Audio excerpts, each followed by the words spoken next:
Hello friends. इस video में हम अपने थर्ड राउंड टेबल कॉन्फ्रेंस को डिस्कस करेंगे, जो कि हमारे इंडियन हिस्ट्री का एक इम्पॉर्टेंट टॉपिक है, जिसको देखिए हमारे सेकंड राउंड टेबल कॉन्फ्रेंस की असफलता के बाद तीसरी राउंड टेबल कॉन्फ्रेंस की ज़रूरत पड़ी थी और इसमें कुछ निष्कर्ष निकल गए थे और बाद में इसी की तर्ज पर हमारा 1935 का एक्ट आ जाता है, जो कि हमारा थोड़ा सा बेस बन जाता है कॉन्स्टिट्यूशन का। अब देखिए थर्ड राउंड टेबल कॉन्फ्रेंस में क्या हुआ था, कैसे हुआ था, डिस्कस करते हैं। देखिए सेकंड राउंड टेबल कॉन्फ्रेंस को हम ये बात जानते हैं कि, एक सेकंड रुकिए जी, सेकंड राउंड टेबल कॉन्फ्रेंस की असफलता साबित हो गई थी। ठीक है, कारण बना था हमारा सेपरेट इलेक्टोरेट। क्योंकि देखिए भीमराव अंबेडकर का हमेशा से ही मानना था कि जो हमारे डिप्रेस्ड क्लास और जो हरिजन जो डिप्रेस्ड क्लास हैं वो हिंदू से बिल्कुल ही अलग हैं, और कारण वो ये रखते थे कि वो बहुत सारे राइट से हमेशा से वंचित रहे हैं। गांधी जी का ऐसा कहना था कि इनको सेपरेट इलेक्टोरेट देने पे हम इनको हिंदू से अलग कर देंगे और फिर फर्दर इनके लिए प्रॉब्लम्स होंगी। तो देखिए ये कारण बना था हमारे राउंड टेबल कॉन्फ्रेंस से, द्वितीय राउंड टेबल कॉन्फ्रेंस के असफलता का। अब तृतीय राउंड टेबल कॉन्फ्रेंस की देखिए एक बात हमने देखिए दो तीन चीज़ें ज़रूर हमेशा दिमाग में रखिएगा कि जो टाइमलाइन है फर्स्ट सेकंड और थर्ड राउंड टेबल कॉन्फ्रेंस की, इसको हमेशा ध्यान रखिएगा। नवंबर 1930 से लेकर जनवरी 1931 तक हमारी पहली राउंड टेबल कॉन्फ्रेंस होती है, जबकि गांधी इरविन पैक्ट के साइन होने के बाद मार्च 1931 में, सितंबर 1931 से लेकर दिसंबर 1931 तक हमारी सेकेंड राउंड टेबल कॉन्फ्रेंस हो रही थी। अब देखिए थर्ड राउंड टेबल कॉन्फ्रेंस के समय की बात करें तो ये हमारी 17 ऑफ नवंबर 1932 से लेकर 24 ऑफ दिसंबर 1932 के बीच में होती है, और यही हमारी वो राउंड टेबल कॉन्फ्रेंस है जिसमें हमारे सबसे मिनिमम लोग भाग लेते हैं। ठीक, तो इसमें कौन भाग लेता है, कैसे लेता है, ये देखते हैं। अब देखिए 46 डेलीगेट्स सिर्फ 46 डेलीगेट्स को अटेंड करते हैं। इम्पॉर्टेंट की बात करें तो इंडियन लिबरल पार्टी को एज यूजुअल कौन रिप्रेजेंट कर रहा होता है, हमारे तेज बहादुर सप्रू। तो ध्यान रखिएगा फर्स्ट सेकंड थर्ड तीनों में ही इंडियन लिबरल पार्टी को तेज बहादुर सप्रू रिप्रेजेंट कर रहे होते हैं। बात करें देखिए मुस्लिम लीग की, तो मुस्लिम लीग को रिप्रेजेंट करते हैं हमारे आगा खां थ्री, और करते हैं मोहम्मद इकबाल।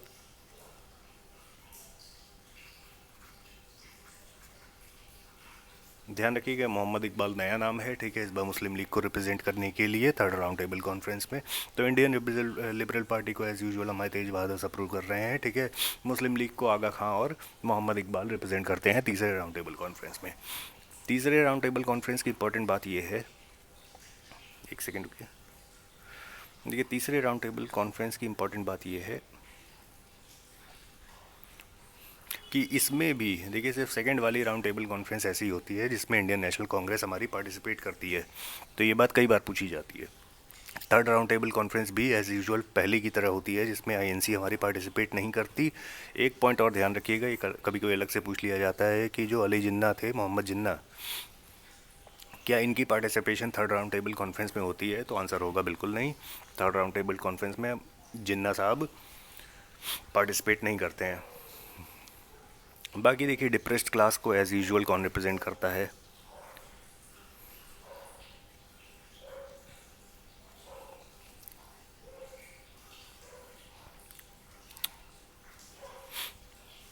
जी, डिप्रेस क्लास को एज यूजुअल कौन हमारे रिप्रेजेंट करता है, डॉक्टर बी आर अम्बेडकर।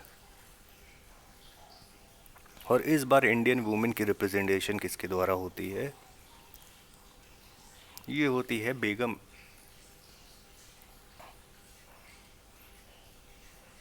बेगम शहनवाज, आप कह सकते हो शहनवाज, ठीक, बेगम शहनवाज इनका पूरा नाम होता है, बेगम जहानारा शहनवाज। तो ये रिप्रेजेंट कर रही होती हैं हमारी थर्ड राउंड टेबल कॉन्फ्रेंस में इंडियन वुमेन को। डिप्रेस क्लास को एज यूजुअल हमारे बी आर अम्बेडकर ही करते हैं। बाकी देखिए आईएनसी हमारी पार्टिसिपेट नहीं करती है, जिन्ना साहब भी पार्टिसिपेट नहीं करते हैं। देखिए आईएनसी के ना पार्टिसिपेट करने का कारण बनता है सिविल डिसोबीडियंस मूवमेंट, जैसा हमने डिस्कस किया हुआ था। देखिए हालांकि इरविन पैक्ट के बाद हालांकि इरविन पैक्ट के बाद जो सिविल डिसोबीडियंस मूवमेंट था वो रोक दिया गया था, लेकिन गांधी जी जैसे ही लंदन से वापस इंडिया आ रहे होते हैं, ठीक, वो इंडिया आकर के रीस्टार्ट कर देते हैं क्या चीज़, सिविल डिसोबीडियंस मूवमेंट, ठीक। अब जिसकी वजह से होता क्या है, जो मैक्सिमम जो हमारे कांग्रेस लीडर्स होते हैं उनको उठा करके जेल में डाल देते हैं, जिसका कारण बनता है कि तीसरी राउंड टेबल कॉन्फ्रेंस में उनकी पार्टिसिपेशन नहीं हो पाती। अब देखिए मुद्दा ये होता है कि तीसरी राउंड टेबल कॉन्फ्रेंस का हमारा कंक्लूजन क्या निकलता है, क्योंकि यही हमारी वो राउंड टेबल कॉन्फ्रेंस होती है जो किसी कंक्लूजन तक पहुंच पाती है। तो देखिए तीसरी राउंड टेबल कॉन्फ्रेंस में सीधी सीधी सी बात, जो हमारा सेकंड का मुद्दा बना होता है सेपरेट इलेक्टोरेट, इसकी मीन्स इसके ऊपर पूरा पूरा काम हो जाता है। काम किस तरीके से होता है कि देखिए सेकंड राउंड टेबल कॉन्फ्रेंस में, थर्ड राउंड टेबल कॉन्फ्रेंस में 3 हमारी फैक्ट फाइंडिंग कमिटीज़ का स्थापना होती है। और 3 फैक्ट फाइंडिंग कमिटीज़ का नाम क्या होता है हमारी, डेविडसन, पर्सी और लोथियन कमेटी। ध्यान रखिएगा, ये वेरी इंपॉर्टेंट है। तो हमारी तीसरी राउंड टेबल कॉन्फ्रेंस में 3 फैक्ट फाइंडिंग कमिटीज़ बन रही हैं, डेविडसन, पर्सी और लोथियन कमेटी। यही था हमारा सबसे इम्पोर्टेंट काम तीसरी राउंड टेबल कॉन्फ्रेंस का, जो कि हमारा आगे जाके 1935 का एक तरीके से बेस बनता है। अब देखिए इन दोनों की अगर बात करें, डेविडसन पर्सी कमेटी ये हमारी फाइनेंस से रिलेटेड कमिटीज़ होती हैं, और जो लोथियन कमेटी होती है इसको हम इंडियन फ्रेंचाइजी कमेटी भी बोलते हैं, इंडियन फ्रेंचाइजी कमेटी, ठीक है, ध्यान रखिएगा इसको कि लोथियन कमेटी ही हमारी इंडियन फ्रेंचाइजी कमेटी बोली जाती है।